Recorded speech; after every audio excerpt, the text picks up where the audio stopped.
This is Joe Rosemerick, and today we're going to talk about 3 tips about using your line to go and improve your fishing performance.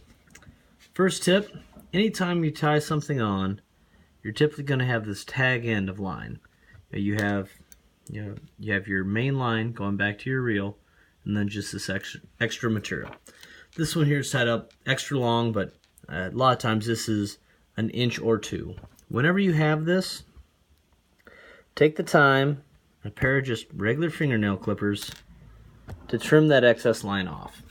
It's one less thing for the fish to see where, hey, this doesn't fit.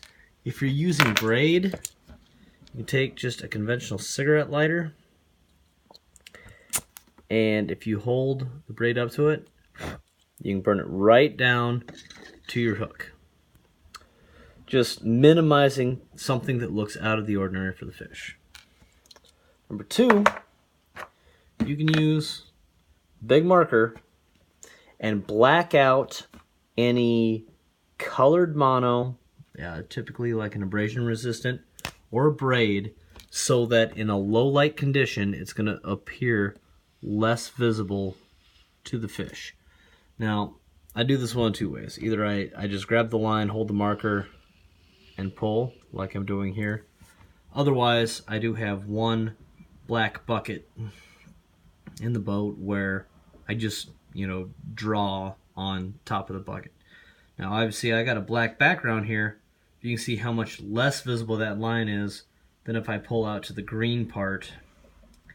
If you're in a low light condition, you're fishing a cloudy day, you're fishing under the ice, you're fishing heavy weeds where there's a lot of shade. Small difference, but it does improve your catch rate.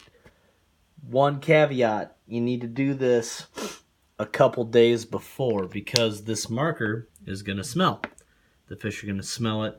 So it's one of those things. I usually do like the bottom 2 to 3 foot of my main line if I'm just hooking on to the end of it 2-3 days before I go fishing.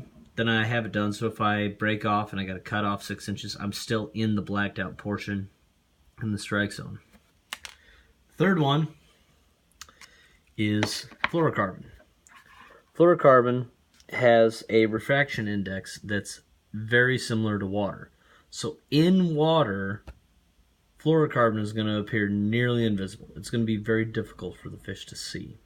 So if you're dealing with finicky fish, if you're dealing with high visibility conditions, clear water, sunshine, little cover, tie on a fluorocarbon leader to your jig, to your crankbait, etc., so that the fish don't see the line, they just see the lure. It's, again, a small option, but if it catches you 10% more fish or 20% more fish over the course of the season, that's definitely something you want to consider and have in your arsenal.